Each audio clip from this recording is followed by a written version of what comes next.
Mama's recipes passed from the top plate. Told me don't flip it when the truth ain't straight. Messiah walked it, he left a foot trace. 6 grind, 7th rest, that's a holy embrace. 7th day rhythm, frame it in your heart. World flip the script, Taurus day apart. Sunday creeping, but that ain't the spark. Messiah showed the way, his steps left a mark. Woo! Hop the scriptures, flipping pages like a flip phone. Prophet's voice echoes, makes it that stone. Sun up, sun down, keep it in the zone. The ancient path paved, not man-made on its own. Tradition breaking walls, shaking system built on sand. Sabbath holding steady, that's the Father's brand. Don't bend, fold, this a pure command. Every command's legit, this the holy strand. Rome switched the day, now watch the spin zone. Took his ways, branded anyone unknown. Original still, no remix thrown. Reflect in the light, Sabbath stone. Every day rhythm, frame it in your heart. World flip the script, Taurus day apart. Sunday creeping, but that ain't the spark. Messiah showed the way, his steps left a mark.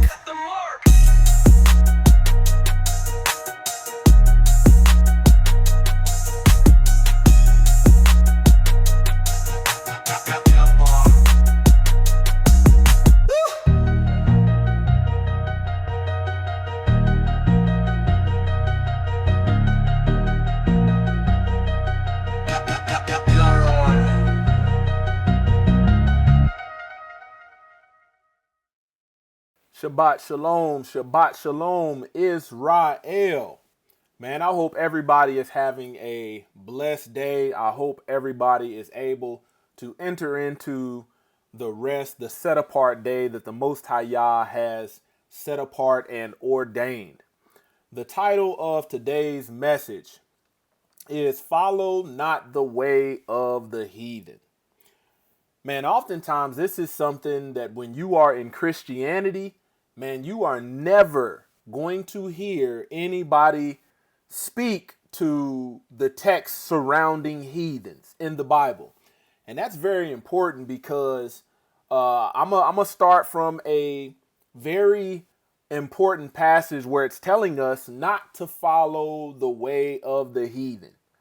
You know, this message is going to bring home how everything in our civilization is dominated by the heathens. It either originates from the Gentiles, which you'll find out has the same etymology as, heathen, or it stems from Egyptian culture, which we're also told biblically not to follow. And this is important because in the last days, as you're working out your salvation with fear and trembling, man, we have to separate ourselves from these heathen ways.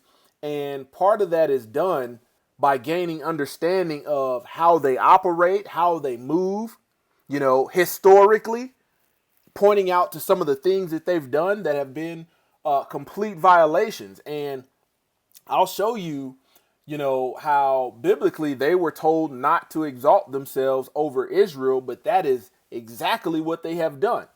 And no matter what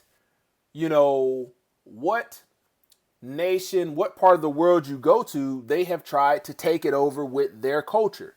And that goes against what the Most High Yah instructs Israel to do all the way through the book. So today we're going to take a deep dive, in this message titled, Follow Not the Way of the Heathen. Welcome to all in Shabbat Shalom, Israel.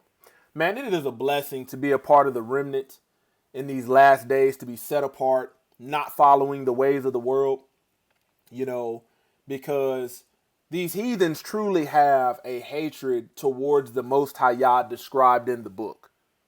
They have a hatred toward him. So, man, it is, like I said, such a blessing, and man, you should be thankful that you are walking, worshiping in spirit and truth, where so many people give lip service, are lip service worshipers, as Ock Pierce would say at To Be Better, constantly talking about how much they love him, but will reject his instructions, his commandments, his precepts, will reject righteousness, all for a religion that is vain.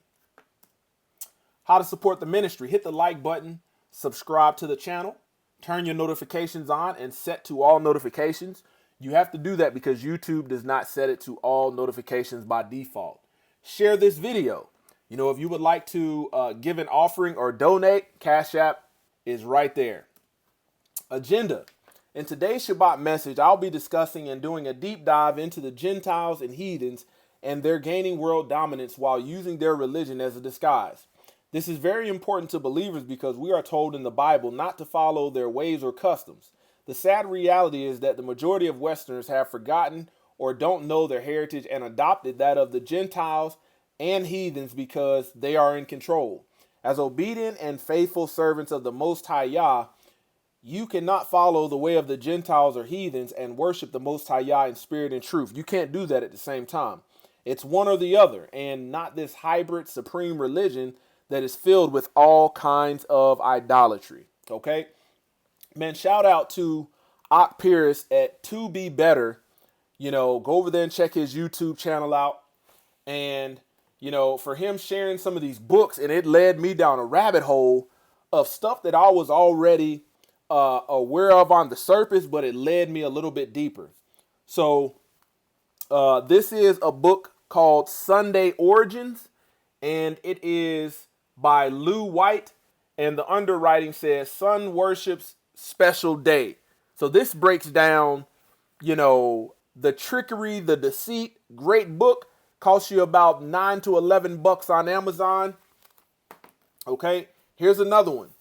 Ock Pierce definitely recommended this one. This one's called Strong Delusion, and it's Christianity's Institutionalized Witchcraft by Lou White.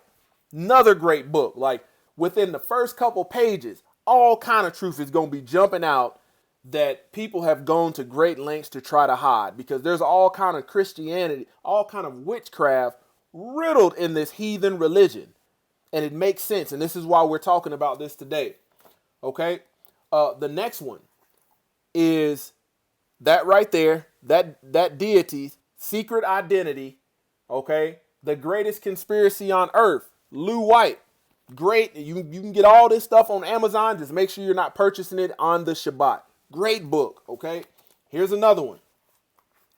This one's going to bring it home. This one's called Truth or Tradition. And Create Space Edition. Let's see who this is by Lou White and the Torah Institute. Great thing about these is they have the original names of the Most High Yah, and when they're referencing him, it's not riddled with JC and just a title of God and all of that. No, this is good stuff. So check those books out. Anytime I get new reading material that helps uncover a lot of this stuff, I share it with the audience so everybody can be informed, you know, have understanding, and just realize the levels of deceit that these heathens' trickery goes.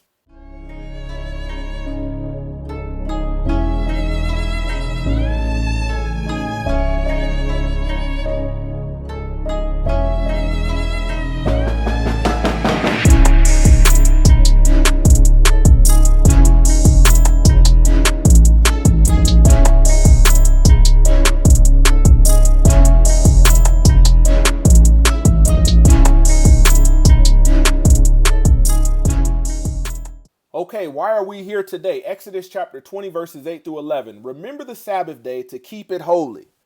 Man, we're told biblically that this is a perpetual covenant, contrary to what the heathens have put in place.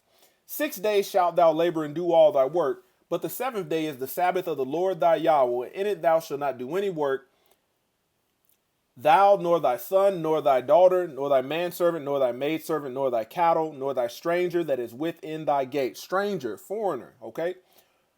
For in 6 days Yahweh made the heaven and the earth and the sea and all that is in them, and rested on the seventh day. Wherefore Yahweh blessed the Sabbath day and hallowed it. Exodus 31:13. Speak thou also unto the children of Israel, saying, Verily my Sabbaths you shall keep, for it is a sign between me and you throughout your generations, that you may know that I am Yahweh Elohim, that do sanctify you. So this is the instruction. The Most High Yah didn't, Paul didn't set another day. Yeshua didn't set another day.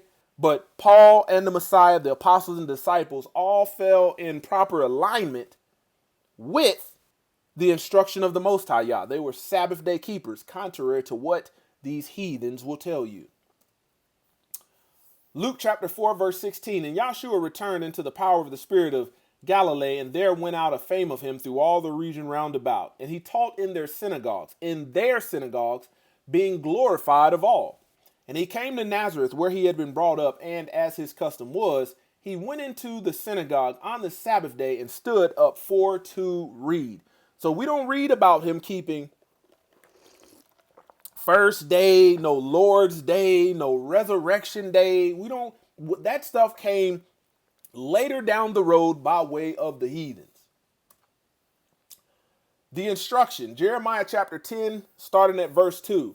Thus saith the Lord, learn not the way of the heathen, and be not dismayed at the signs of heaven, for the heathens are dismayed at them.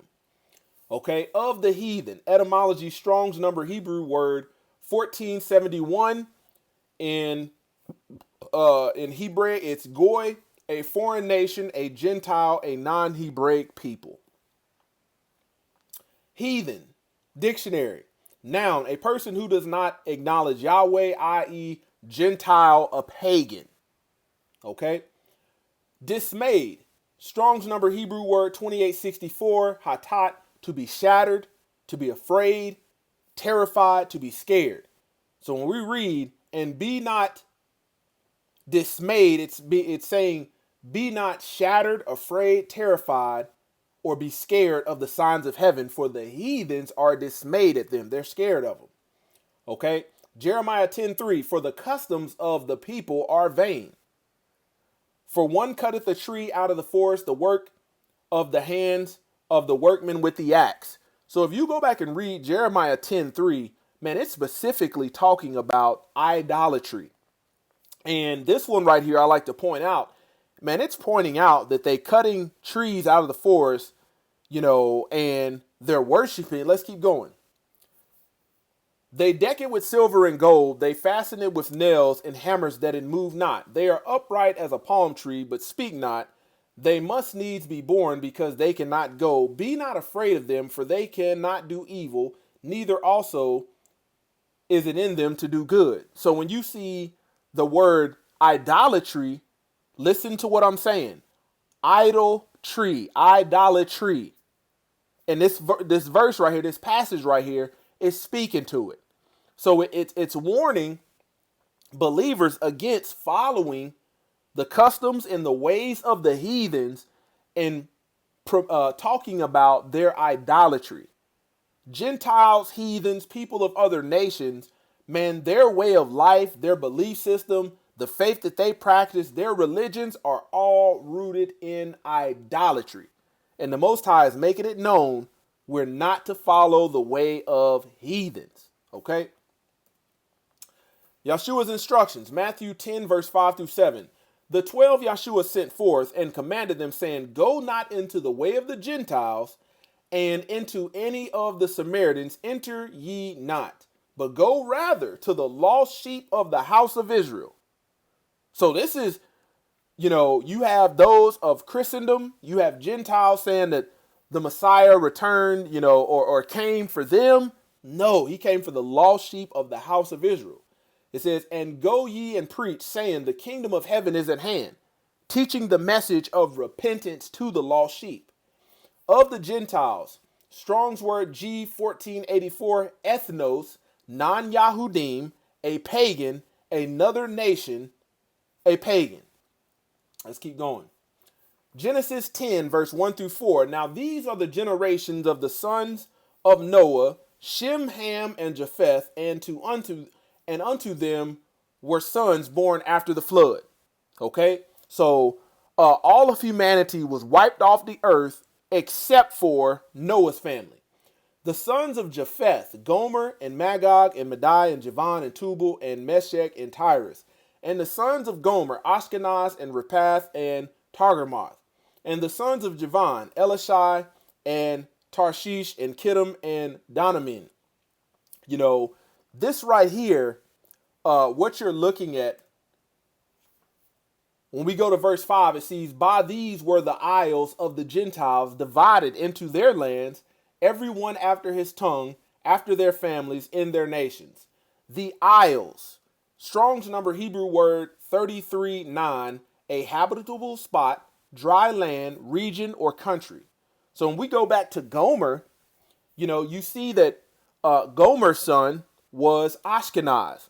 And when you see people that are Ashkenazi Jews, you're looking at Gentiles because of their path of travel and who they descend from. Ashkenazi Jews are people that call themselves Jewish, oftentimes are descendant from that. And ish is what something makes something vague. When ish is at the end of a word, it makes something vague. And people don't understand when they read Revelations chapter 2:9 or Revelations chapter 3:9, and it says they that call themselves Jews are really the synagogue of Satan. You're looking at heathens. That's what you're looking at. You're not looking at, you have Jews that originate from the tribe of Judah, originating from the Hebraic Yahudim, and then you have those that call themselves Jewish. Those that call themselves Jewish, those are really heathens. Those are really Gentiles. Okay? When you look at the difference between an Israeli and an Israelite, they're not the same. One originates from Gentile heathen origins and migrating into the land of Israel. And then you've got, natural Israelites by way of lineage that were moved out. Balfour Agreement. Okay. Gentile, adjective, a non-Israelite, non-Yahudim. Okay. Of the Gentiles, Strong's H 1471 Goy. So you see heathen and Gentile have the same etymology, a foreign nation, a Gentile, a non-Hebraic people. So everybody outside of that is referred as a foreign nation, non-Hebraic people. Same etymology. And what the scribes did, what the translator did is, what they did was try to soften the blow and soften the reality of when you get into that divider that was put there by a heathen that separates what you know as the Old Testament and the New Testament. That divider was not a part of the original text. That came by way of canonization, a lot of which was done by heathens or Gentiles who were not commandment keepers, who did not have the Ruach HaKodesh, but were heavily involved in the translating of the text. So what they did was, and this is what etymology reveals, what they did was take a term that was definitely meant to be derogatory and change it to something that would kind of take that derogatoriness off of it by just saying, okay, Gentile. But when you look behind the word Gentile in majority of places, you're going to find that it's Goy, H 1471. Okay. And it's talking about a heathen. It's talking about a pagan. Definitions and etymology of the heathens. H 1471, a foreign nation, a Gentile, non-Hebraic people. Heathen, noun, a person who does not acknowledge Yahweh, i.e. a Gentile, a pagan. Of the Gentiles, again, just showing you that these are the same word. Okay, Gentile, adjective, non-Israelite, non-Yahudim. Pagan, noun, a person holding religious beliefs in more than one deity. More than one deity. Oftentimes they will disguise themselves as saying that they are monotheistic, but if you look at their practices, you look at their customs, their traditions, you're going to see a polytheistic type worship.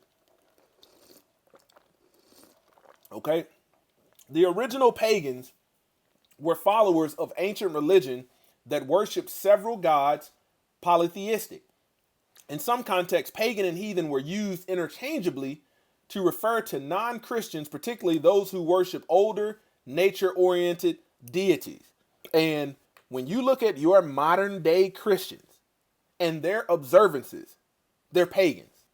They're heathens. Doesn't matter. It doesn't matter if they know it, but their belief in stuff that is unbiblical, that originates from heathen pagan culture, man, guilty by association. Meanwhile, they reject all of the biblical feast days of the Most High Yah, just like when Hamashiach was talking about, man, you reject the commandments of the Most High Yah to keep your own traditions. He was talking about the Pharisees who was hypocrites. Heathens no different. Christianity adopts.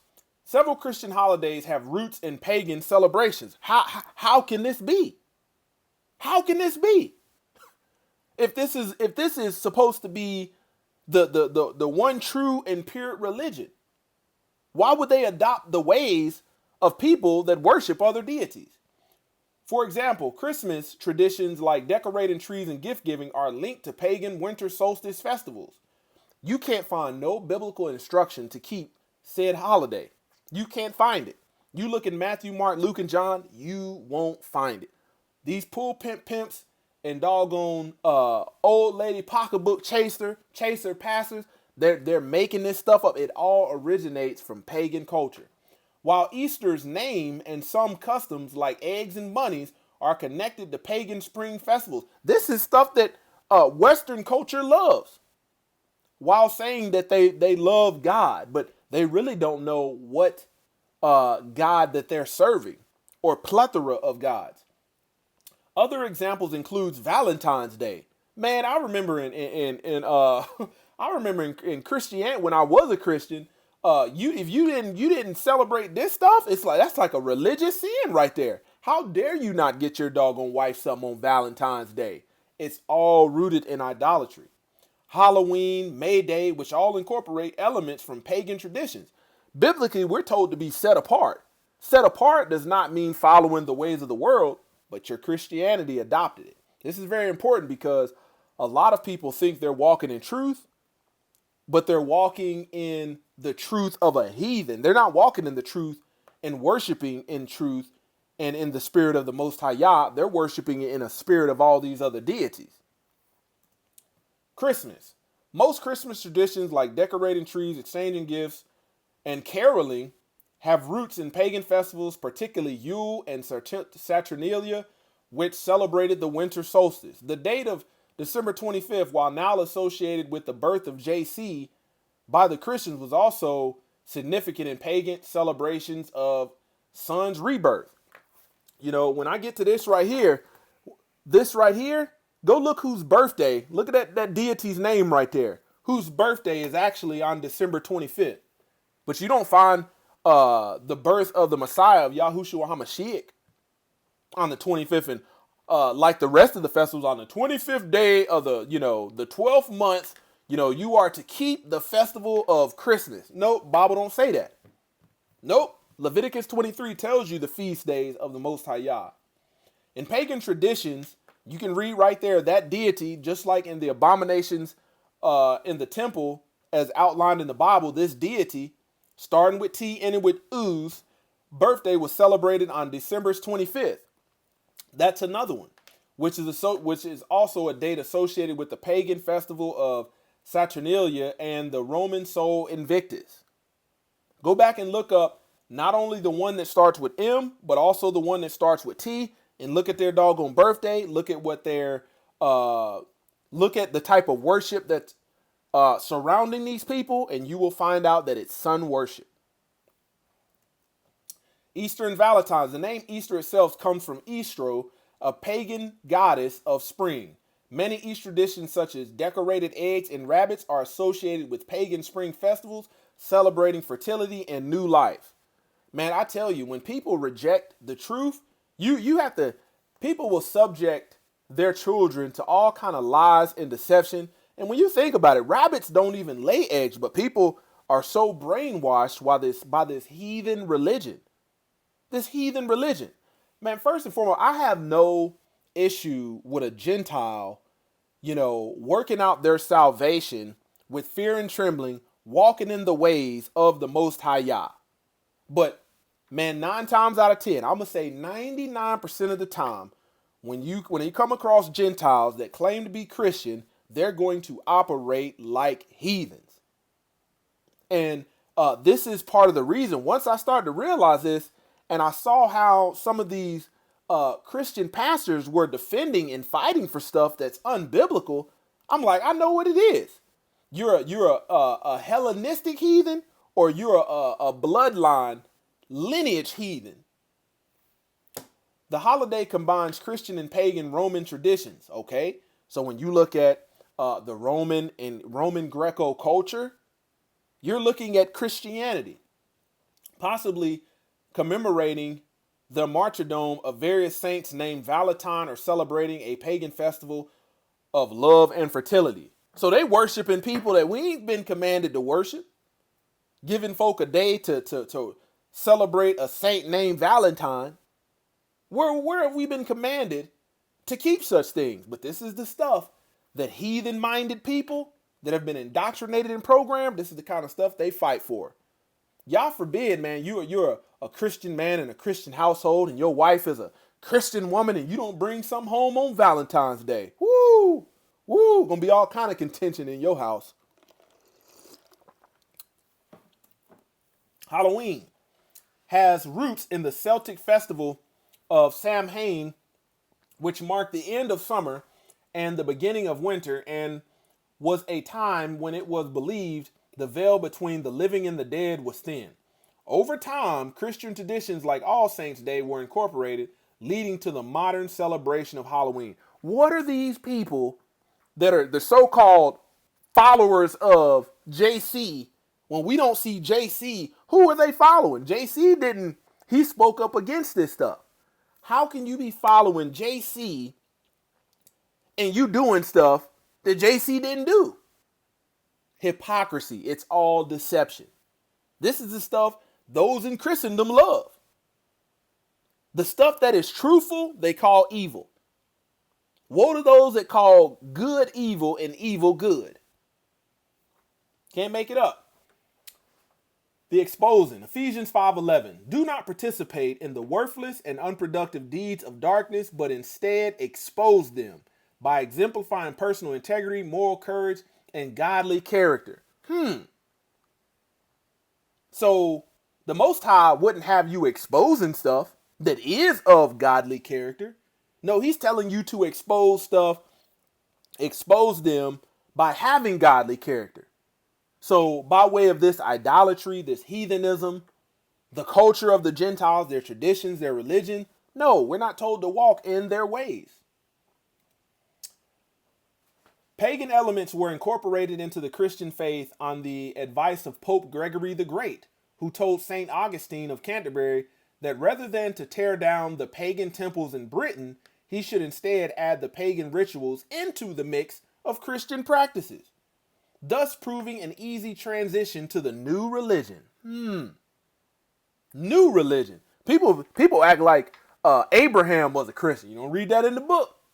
People act like the Messiah, Yahushua HaMashiach, was a Christian. No, this is all your understanding of Christianity, of what the name of the Messiah is. Man, that's all due to indoctrination of heathens. This is why they refuse to use etymology. This is why.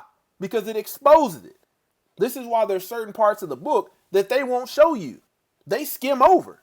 Because when you look at abominations in the temple, that part of the Bible of the Old Testament, it exposes a lot of their church practices. It talks about men in there worshiping the sun, them buying and selling. The Messiah in there, the Messiah later on down the road, casting out the money changers because they was in there buying and selling. That's your modern day Christianity. New religion at Antioch. So a lot of people know that they were first called, Christians at Antioch, but we got to dive into, okay, who was the ruler at Antioch? 1 Maccabees 1, chapter 10 through 15. The wicked ruler Antiochus Epiphanes, son of Antiochus III of Syria, remember that the location, Syria, was a descendant of one of Alexander's generals. Antiochus Epiphanes had been a hostage in Rome before he became king of Syria in the year 137.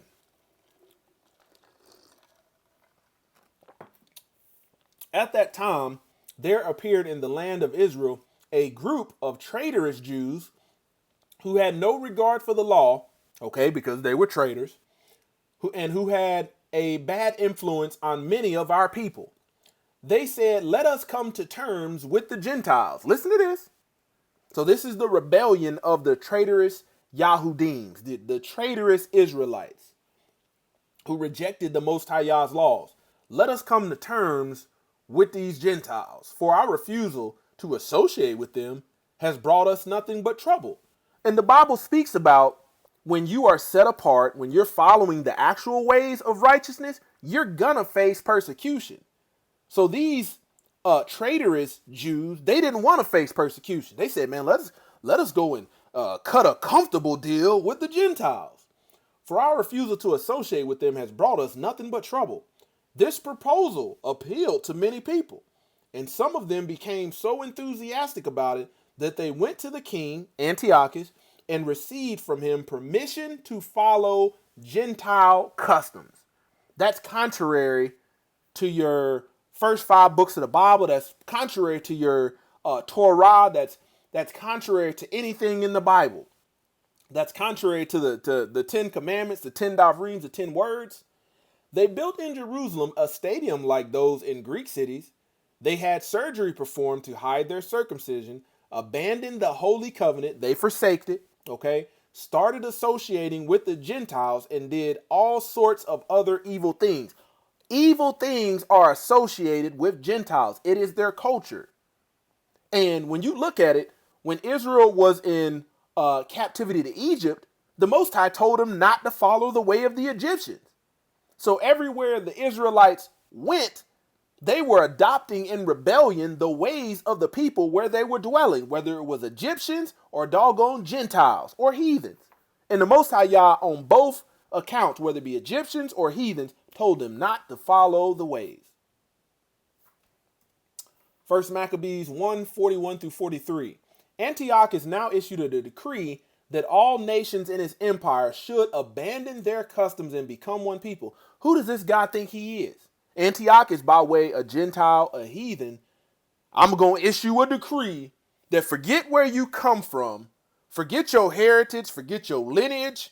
I want you to abandon your customs and we all going to become one. All the Gentiles and even many of the Israelites submitted to this decree. There's the violation right there. There's the idolatry right there. There's the harlotry right there. You are in covenant as Israel to the Most High Yah, and you stepped outside of that covenant to go worship other deities. That's sexual immorality, as described in the Bible. That's idolatry. Listen to this. They adopted the official pagan religion. This is why in Christendom they don't want you to read this. This is why they don't want you to read this, because there's more to the story than them simply just first being called Christians at Antioch. They adopted the official pagan religion, offered sacrifices to idols, idolatry, and no longer observed the Sabbath. This is heathens. And you got to look at the average Western Christian. Man, they're operating the same way. They love that pagan religion. In their celebration of their holidays, man, they're offering sacrifices to idols and don't even know it. They don't observe the Sabbath. Christians keep the first day, the Lord's Day, Resurrection's Day, as was coined by heathens. They don't keep the Sabbath. They say, oh no, the Sabbath is for Jewish people. Wait a minute.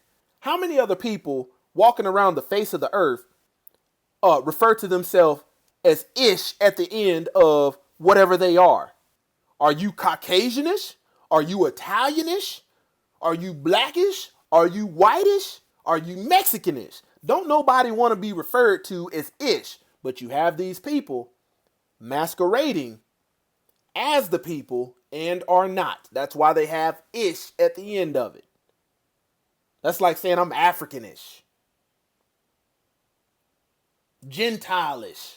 It's heathenish. Telling you. Go look it up. But this pagan religion, this idolatry, rebelling and profaning the Sabbath, man, that's the heathen way. Acts chapter 11, verse 26. And when he had found him, he brought him unto Antioch, location. And it came to pass that the whole year they assembled themselves with the church, ecclesia. You look behind the word church, you're going to have ecclesia, congregation of Israelites, and taught much people. And the disciples were first called Christians at Antioch. Okay? Christian. Strong's number G5546, Christianos, follower of Messiah. Thayer's Greek lexicon. Who gave them this title? The name was first given to the worshipers of Yahshua by the Gentiles, but from the 2nd century. Israelites weren't calling themselves Christians. It was Gentiles that gave the followers of the Messiah, Yahushua HaMashiach, the title of Christians. Hey, man, those are Christians. It wasn't people that were walking, worshiping in spirit and truth. Wasn't the disciples, wasn't the apostles, it was Gentiles. It was Goy, it was heathens. Okay, colonization is something that follows heathens. Wherever there's heathens, there's going to be colonization. There's going to be Christendom. There's going to be pagan traditions and sacrifice. When you look at all these countries that heathen or pagan ways are not a part of their history, but they have adopted Christianity, you're going to see your Christmas, you're going to see your Easter, you're going to see your Valentine's, you're going to see all of the workings of Christendom and its heathen structure. Colonialism is a specific historical process. It involves a nation establishing and maintaining control over another territory and its people, often through force, exploitation, and imposing its own culture. Heathens, what they do is take over new territory, bring in their religion, and then dominate, imposing its own culture. Okay? The country that we're in, the United States. You can go back and find that this land was colonized. They weren't the original people. But what did they do? They brought Christianity here, tried to convert all of these Native Americans. This is why they're paying Native Americans to this day, because they can't hide the fact of what they did to them. Native Americans were a tribal people, a lot more cohesive.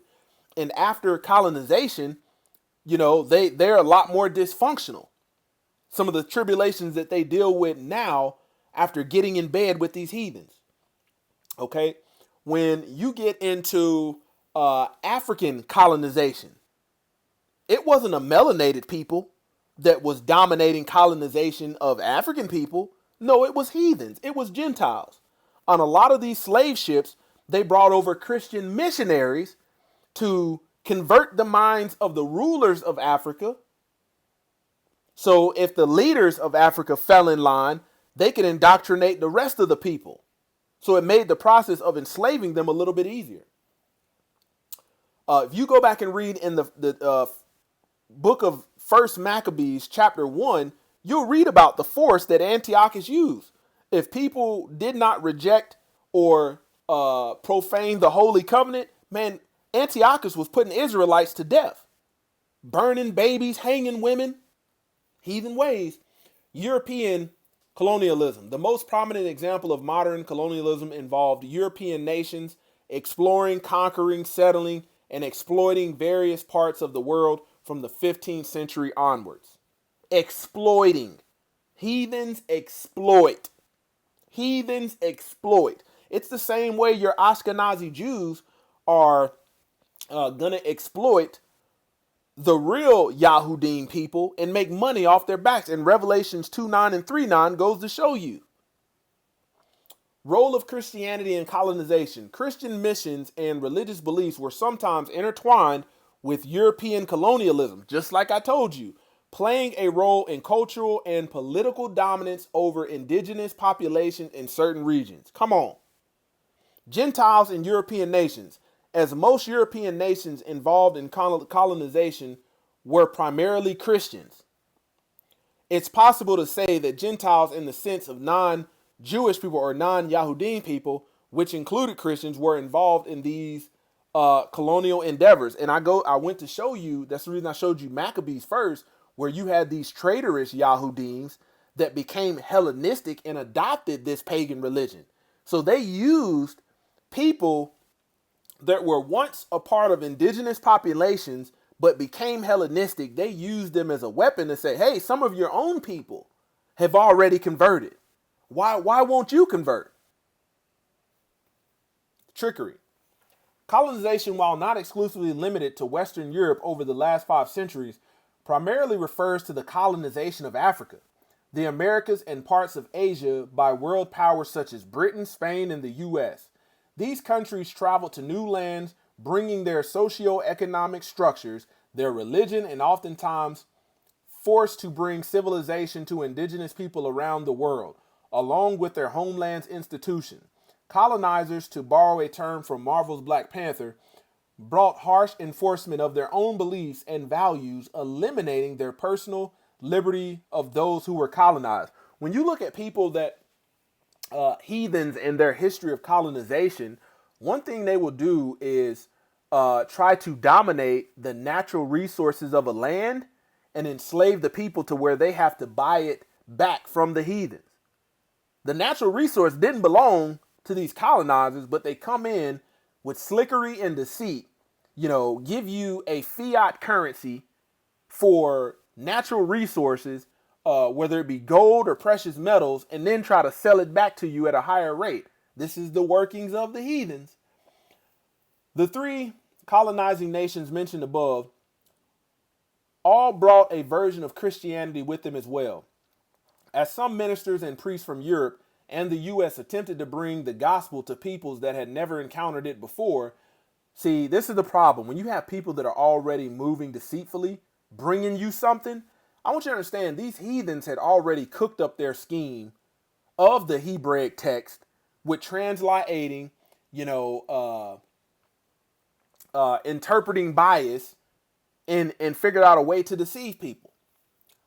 Attempted to bring the gospels to people who had never encountered it before, the powers that pushed the forced conversations and baptism to bring their new subjects to heel. While the number of individuals claiming to be Christians rose dramatically. This is why the book says only a remnant will be saved. Wide is the gate that leads to destruction. There be many that enter into it, few that enter into that straight and narrow gate. And this is why they're spreading Christendom, as their world religion. It's the official pagan religion. Claiming to be Christians rose dramatically. The indigenous people affected and critics of colonial activity grew to hold contempt for these Christians and their oppressive religion. Man, think about that. Indigenous people who they were trying to colonize were holding contempt towards these Christians because they realized, man, this religion is oppressive. You have to understand, for somebody to be oppressed, somebody has to be above the oppressed people. And this is what I told you. Christianity is the pinnacle of white supremacy. You look at your average Christian movie, and they're going to use people from the Caucasus Mountains, contrary to what the book says about peoples. They rather take Gentiles and put dark makeup on them than to use original people. Paganism. Paganism encompasses a diverse array of contemporary religions and spiritual movements that draw inspiration from pre-Christian nature-based belief systems, particularly those of ancient Europe. Modern paganism includes traditions like Wicca, heathenry, Druidism, and more often characterized by polytheism, pantheism, animism, and a deep connection to nature. Characteristics of paganism. A core aspect of paganism is the reverence for nature and the nature world, often seen as a sacred and imbued with spiritual power. Many pagan traditions involve the worship of multiple gods and goddesses, polytheism, the belief that the divine is present in all things, pantheism, or the belief that the spirits inhabit the natural world, animism. Paganism generally emphasizes individual spiritual experience and does not have strict universal binding doctrine. Wait a minute. So biblically, we got some strict binding doctrine outlined all through the text.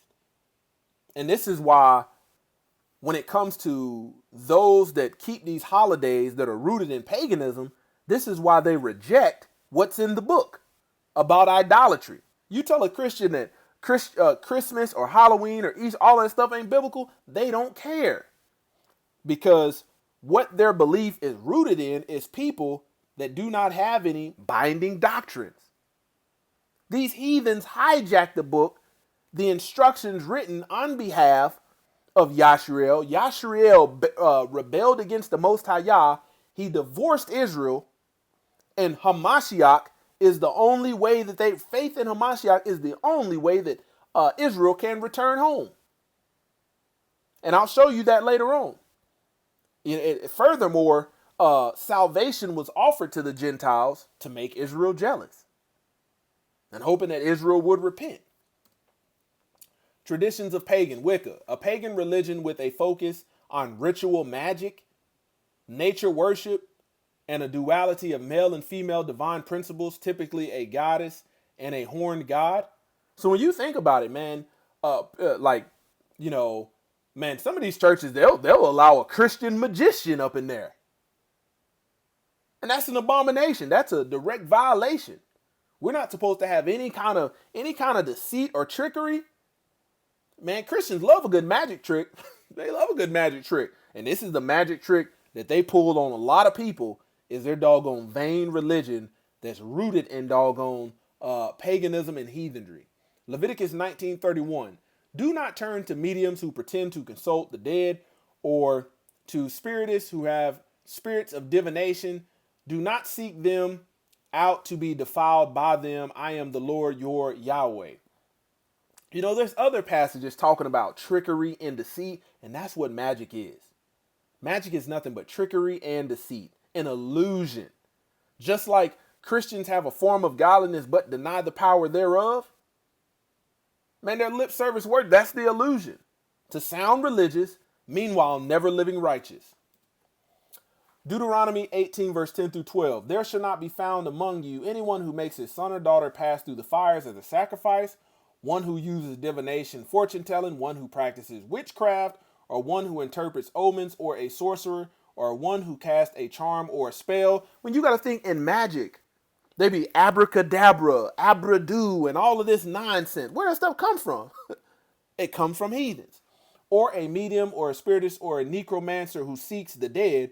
For everyone who does these things, utterly repulsive to the Lord, and because of these detestable practice, the Lord your Yahweh is driving them out from before you. It is clearly against the law of the Most High Yah to worship other deities as the heathens, Gentiles, and pagans do. We are told to love the Most High Yah. Deuteronomy 6:5. And thou shalt love the Lord thy Yahweh with all thine heart and with all thine soul and with all thine might. He ain't left no room for you to go worship no other deity. No other room. No other room. With all your heart, with all your soul, with all thine might. Let's bring it forward. We start in front of the book. Let's bring it forward to see if Hamashiach said anything different.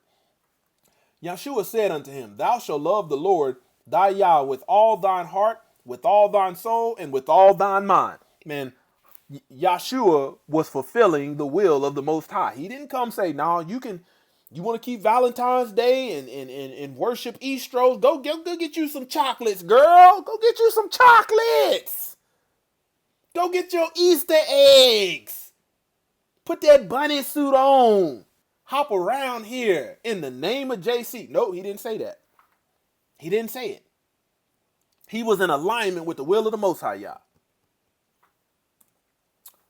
Heathenry, a pagan tradition rooted in pre-Christian religions of Northern Europe, including Norse, Anglo-Saxon, and Germanic beliefs.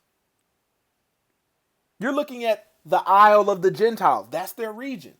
2 Corinthians 6:14, be ye not unequally yoked with unbelievers, for what fellowship have righteousness with unrighteousness?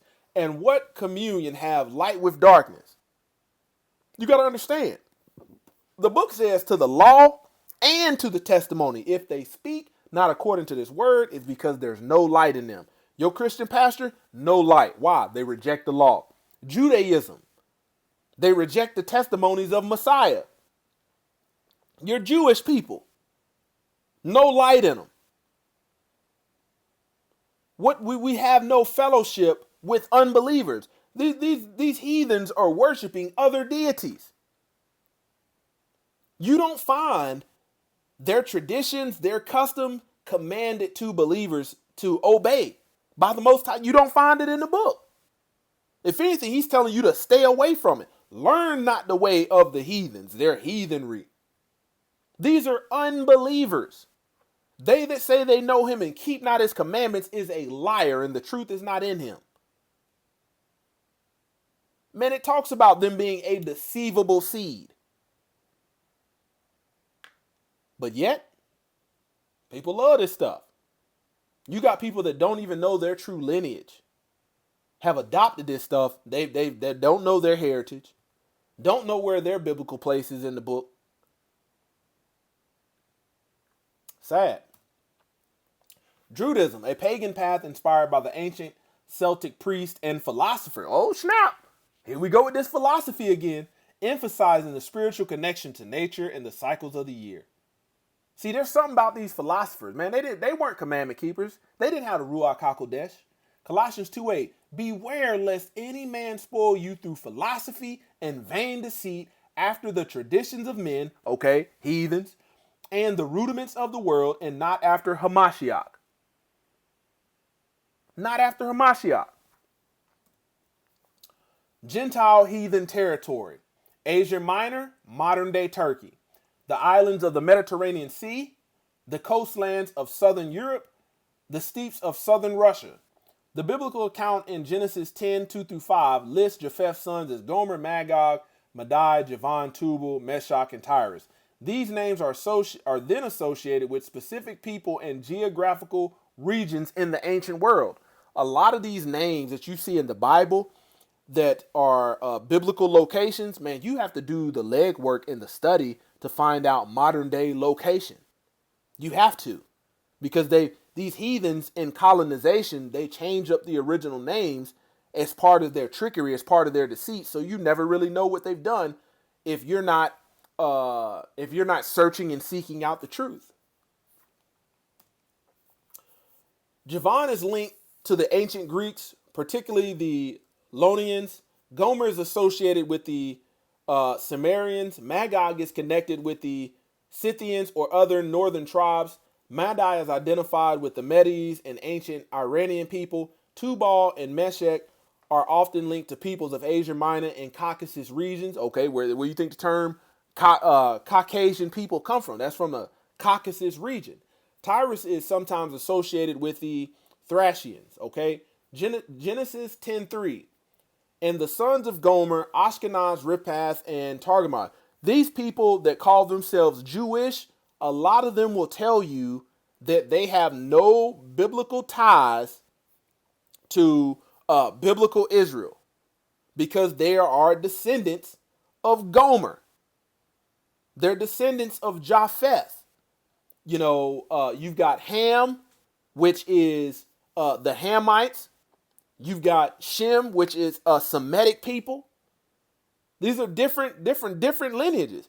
Man, I recommend not only with etymology, but you get this is a Zondervan Compact Bible Dictionary. And go look up some of these terms, and it'll give you, contrary to getting on Google, look at some of these definitions that have more weight, and you'll realize, oh, snap.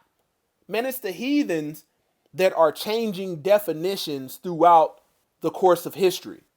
If they don't want it to say something that shows people who they are, man, they'll change it. Why? They've got the power of the pen. The book says the penmanship of the scribes is in vain. Whoever has the power of the pen can control the minds of the people. They can rewrite history to say what they wanted to say. Israel's rebellion. This is very important because understanding if you are Israel in lineage, Israel by blood, some capacity, even doing a DNA research or whatever you want to call it, an ancestry, the database is not built up back for these times, especially for a Semitic people.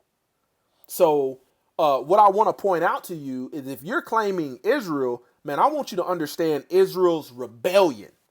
And that's what, seeing how Israel rebelled and was divorced by the Most High Yahweh, man, that should lead you to say, you know what? I don't want to rebel like Israel, but I for dang sure don't want to walk in the ways of these heathens, of these Gentiles. I want to walk in the instructions of the Most High. Israel's rebellion, 2 Kings 17, verse 6 through 7. In the 9th year of Hoshea, the king of Assyria took Samaria and carried Israel away into Assyria and placed them in Halah and in Habor by the river of Gozan and in the cities of Mediz. For so it was the children of Israel had sinned against the Lord their Yahweh, which had brought them up out of the land of Egypt from under the hand of Pharaoh, king of Egypt, and had feared other deities, other gods. Okay, so when you read that, they're talking about Moses bringing them out, constantly going back and forth with Pharaoh, the Israelite people, second guessing Moses' leadership. This is where we are. He's bringing them out. Okay. 2 Kings 17, verse 8 through 9. And walked in the statutes of the heathen. This is the Israelites.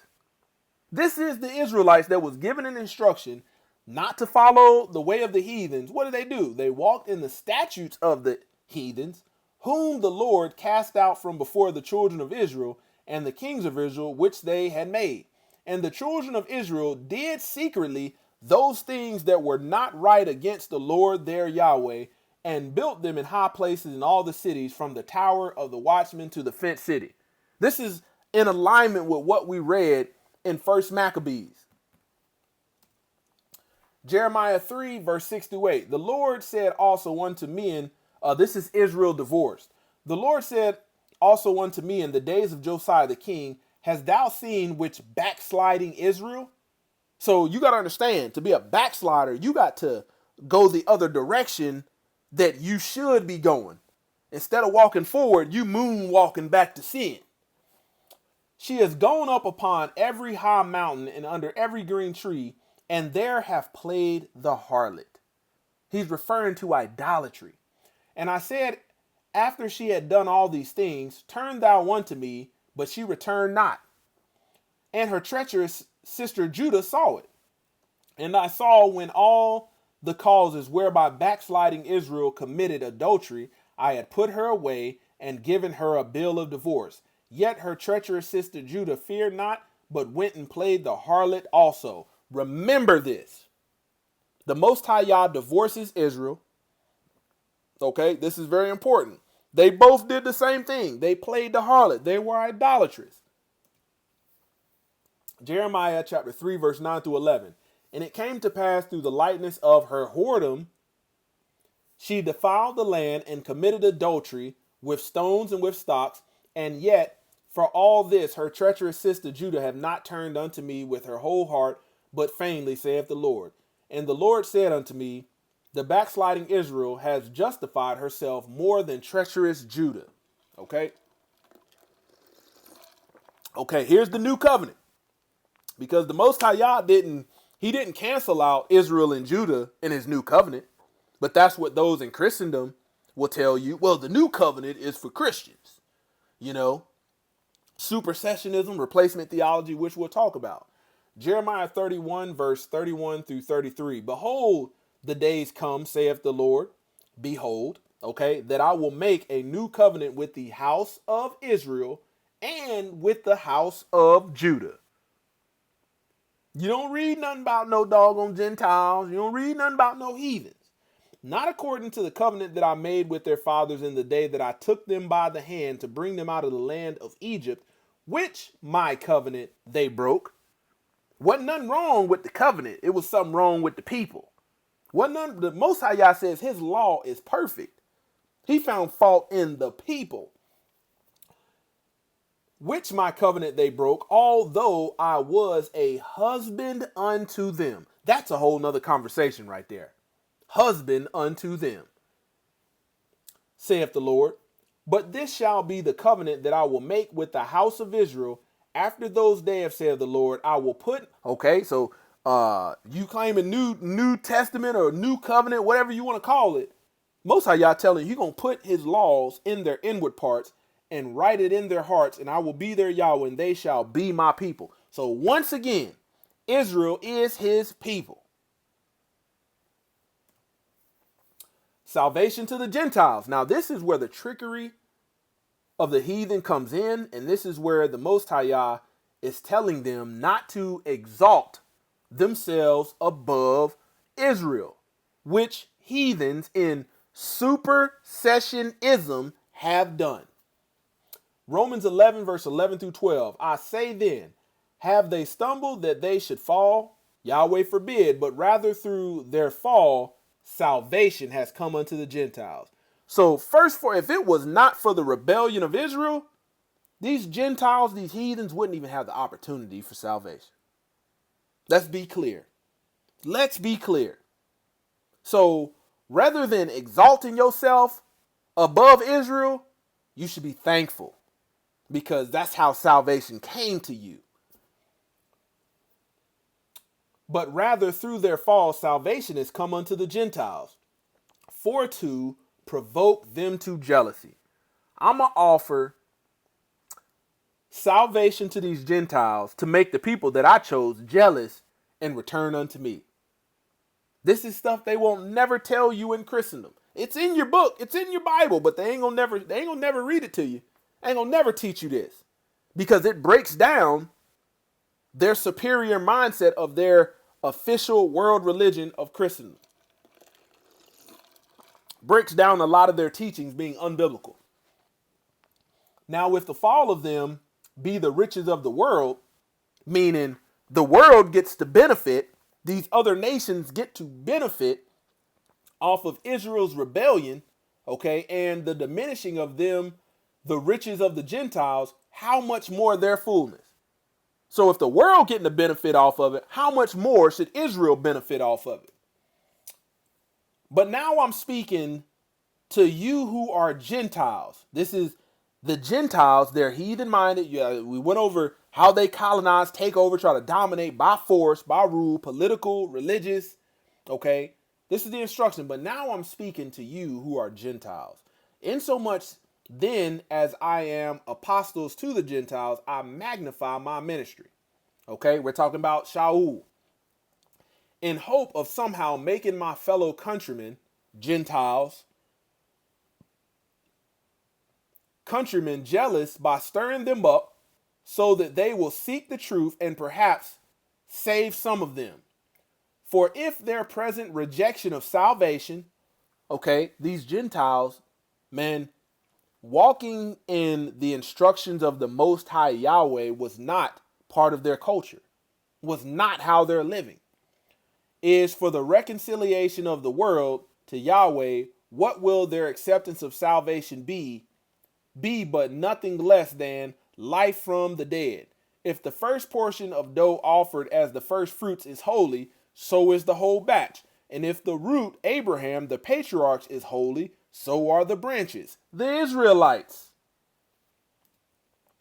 But if some of the branches were broken off, and you Gentiles, being like a wild olive shoot, were grafted in among them to share with them the rich root of the olive tree, do not boast over the broken branches and exalt yourself at their expense.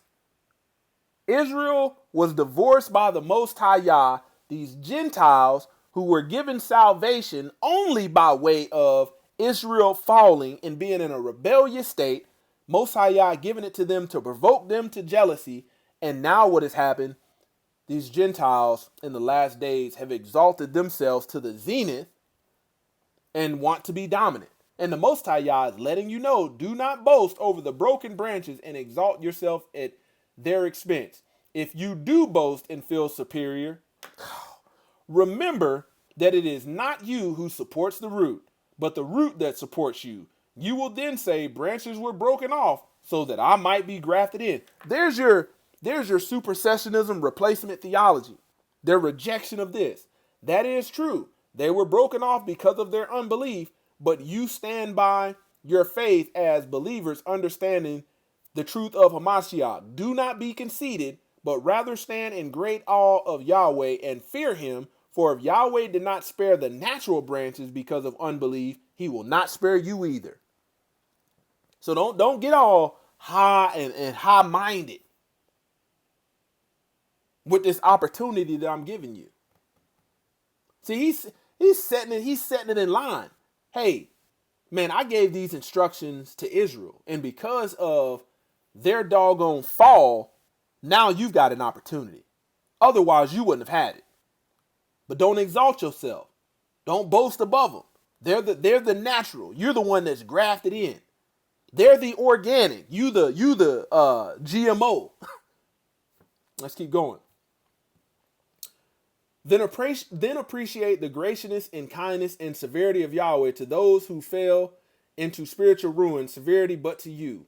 Yahweh's gracious kindness, if you continue in his kindness by faith and obedience to him, these Gentiles aren't walking in obedience to him. What they have done has whitewashed everything and adopted their original culture, which is heathens and pagans, and came up with this official pagan religion. Otherwise, you too will be cut off. And even they, the unbelieving Jews, if they do not continue in their unbelief, will be grafted in. For Yahweh has the power to graft them in again. For if you were cut off from what is by nature a wild olive tree, and against nature were grafted into a cultivated olive tree, how much easier will it be to graft these who are of the natural branches back into the original parent stock of their own olive tree? Come on. Man, Christianity tells everybody that they are Gentiles. It's the reason they tell you that, because you're following Gentile heathen ways.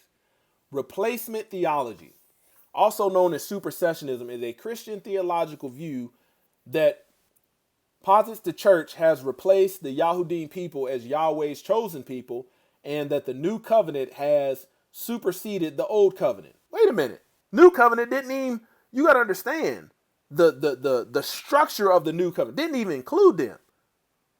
Didn't even include them. It suggests that Yahweh's promises to Israel are now fulfilled in the church.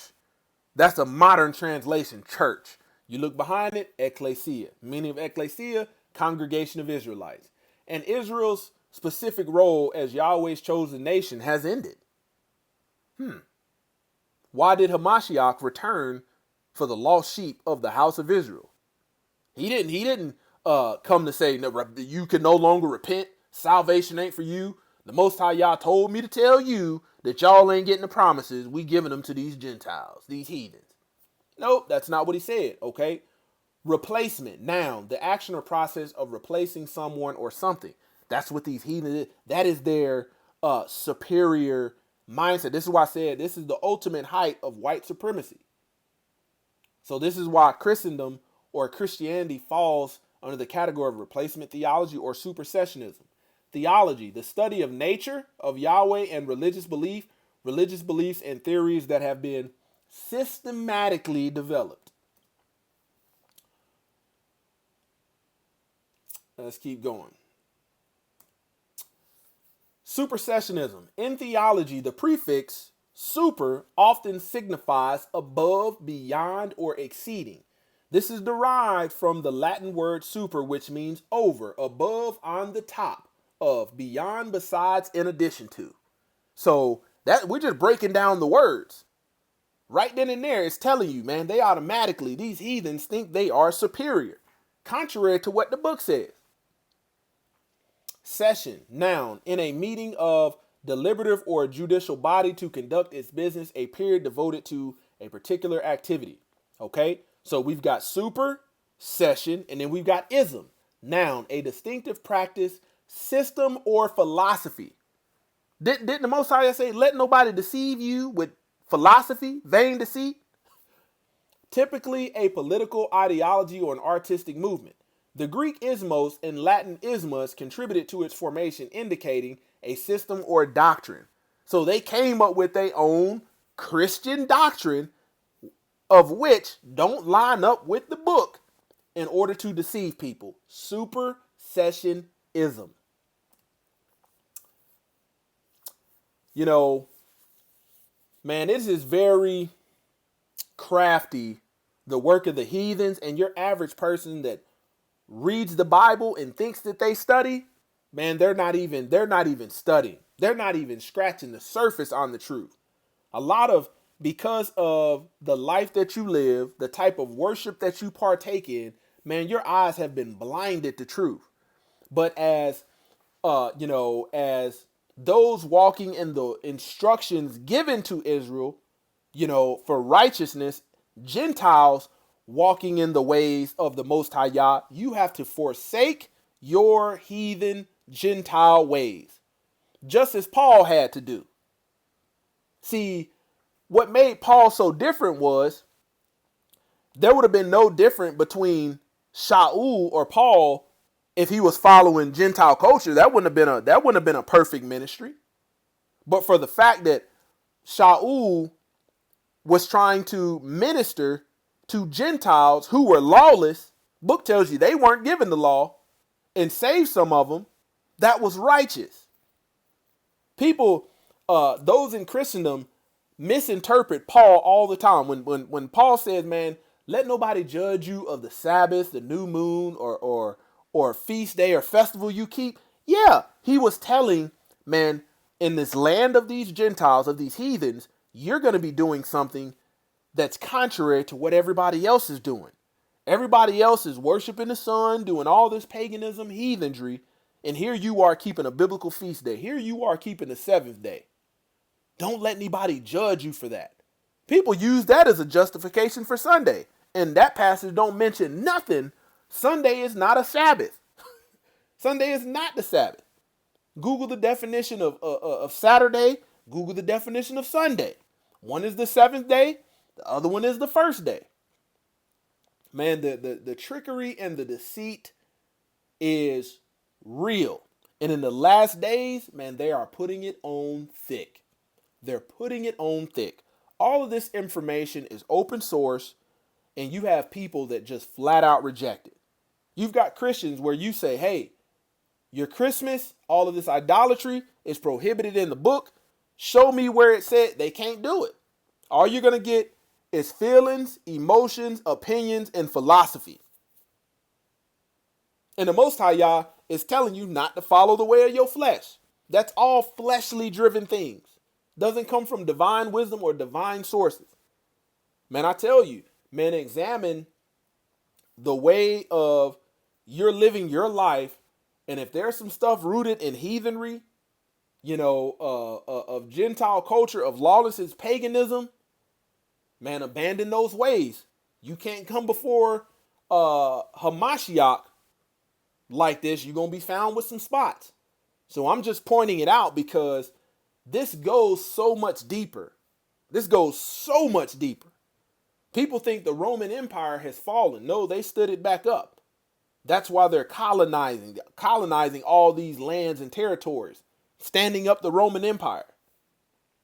Like I said, man, some of those books that I recommended and showed you, on when it's not the Shabbat, man, go check out those books. Very inexpensive, stuff that costs you under $15 you can get and will open your eyes to the trickery and the deceit of these heathens.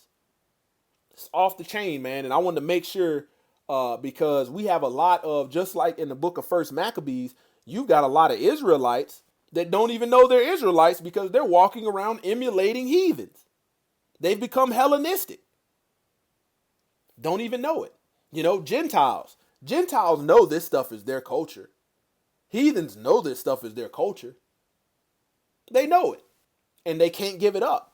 But guess what? This is why they make up all kind of stuff. Rapture, Trinitarian. They make up all kind of stuff that's unbiblical because they don't want to forsake their ways. That Trinitarian doctrine originates in idolatry.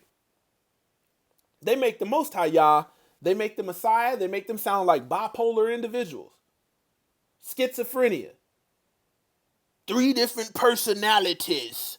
And that's all rooted in heathenism. And a proper study and research will prove that to you.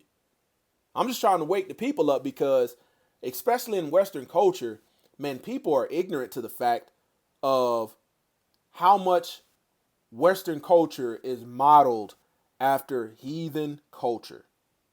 You cannot live according to heathen. That's why I said we are in the world, not of this world. Most High Yah wants us set apart. We can't walk in common ways and be set apart because there's an instruction that if we follow and obey, for this is the love of Elohim, that we obey his commandments, and his commandments are not grievous. The instruction is not for us to follow the ways of common people, worldly people, these other nations. This is what Israel got divorced for. So I'm putting this out because once you start examining, all these different holidays, especially Hellenistic people, my people will celebrate anything these heathens give them. They gave you Juneteenth. People talking about you celebrating Juneteenth? Nah, I could care less about a Juneteenth. Why? Because for so long in my life, I didn't have anybody that was righteous, but life was filled with religious people who didn't keep the biblical feast days as we're commanded to. My people will keep any doggone thing, anything the heathens give us. Man, I'm glad we got a day off. Juneteenth. This stuff ain't even that old. But yet, people, when you show them Leviticus 23, oh no, we ain't got to do that. We ain't got to do that. I don't give a dang. Any one of these presidents, elected officials can come out with anything. We're going to make this a new day. And guess what? Hellenistic people. Oh yeah, we got to keep that. Meanwhile, rejecting the commandments of the Most High. Man, you've been Hellenized in the mind. You've been brainwashed. You've been indoctrinated.